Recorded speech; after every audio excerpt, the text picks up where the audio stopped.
Hello and welcome back to the channel. Today we are watching another chess classic. This one was played in 1930 in Scarborough, England, and it was played by chess legend Akiba Rubinstein, who was playing as white this game. His opponent Reginald Price Mitchell.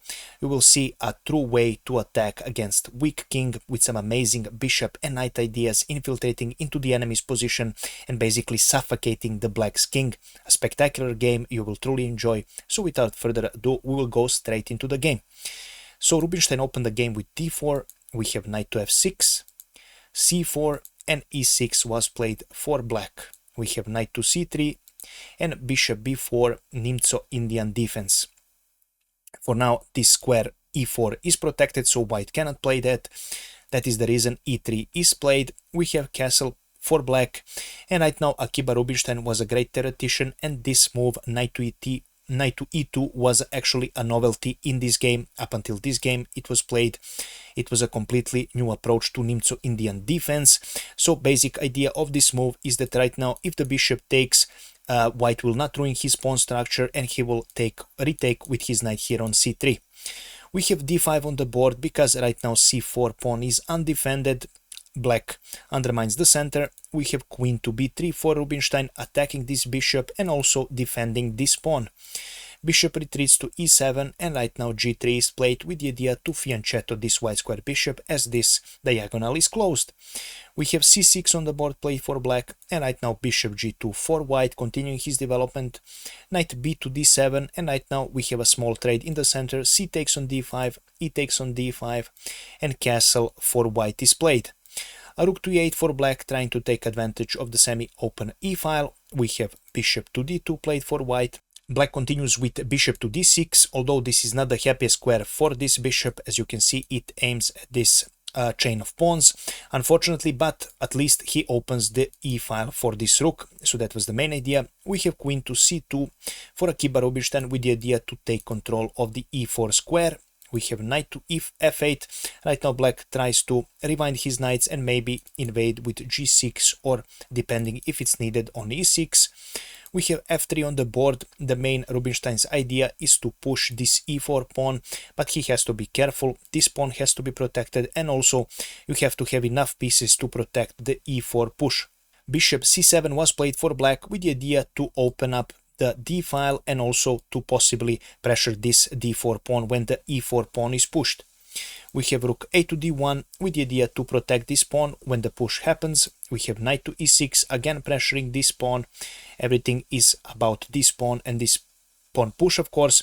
And finally we have bishop to c1 played for white with the idea again to open this d-file and this rook. Now black played mildly here. He played queen to e7, which is inaccuracy. After bishop c1, b5 was the solution for black, and now after this push happens, at least black would have some counterplay with b4 and he can undermine the center this way.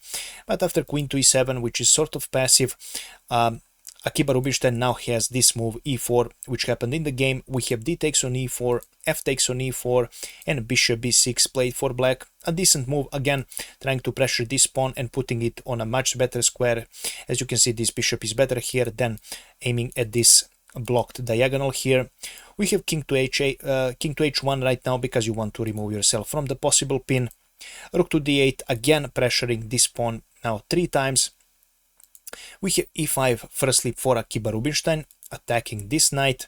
This knight is forced to go on d5. We have knight takes on d5, c takes on d5, and finally bishop to e3 played by Akiba Rubinstein.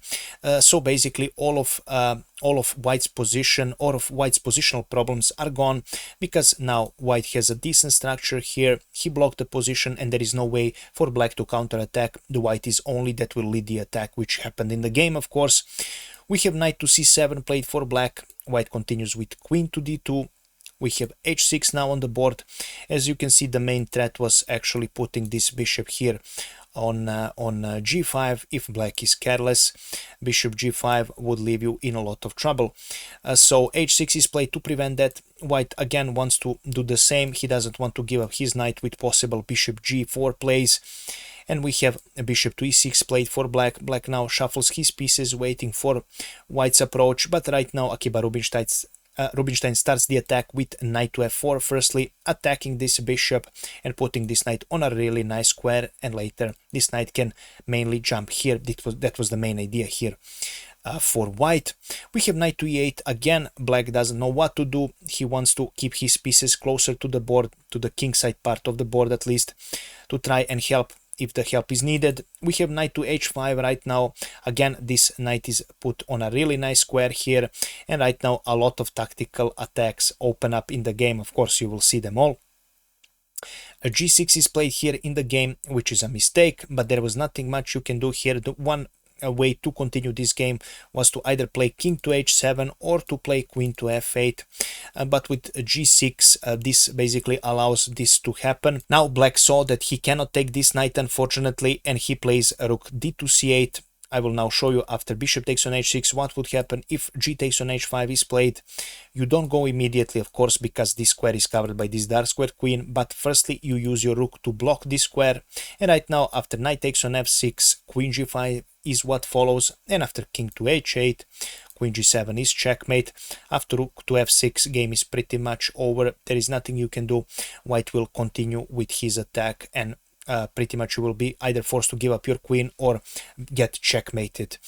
So that was the idea of white in this position. Of course, we have rook d to c8 played after bishop to h6, and right now Rubinstein plays beautiful knight f6 check.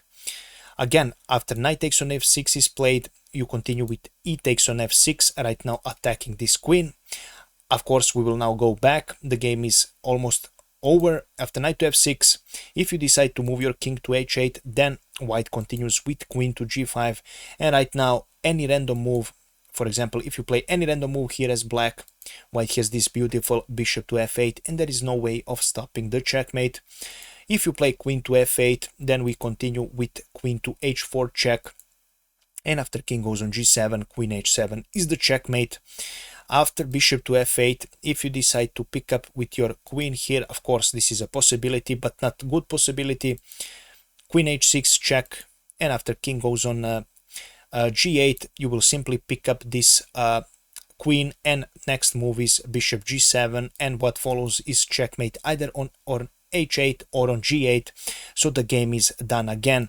After knight to f6, knight picks up on f6 is played, and we have e takes on f6, attacking this queen. Queen goes on d6, aiming at this pawn, but it's too little too late. Bishop g7, and after queen takes on g3, pardon me, after bishop g7, this is where black decided to resign, because there is no way of stopping the invasion of this queen and a possible checkmate on h8. I will just show you. After queen takes on g3, you can play queen to h6, and right now there is nothing you can do. You can only sacrifice your pieces and give checks as much as possible here, but you are not stopping this checkmate, and this is the reason black resigned, guys.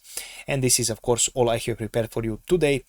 If you enjoyed this game, please make sure to leave a comment, like, and share this video with other people who enjoy chess, because this really helps me with my YouTube algorithm. YouTube algorithm pushes my videos when they have a lot of comments and when they have a lot of engagement, so that is why I'm asking you to comment on my videos. If you enjoy more of my analysis, you can click the subscribe button and become a channel subscriber. You can also become a member. That's optional, of course. I will continue making these videos, and yeah, do let me know your questions about this game. Did you enjoy it?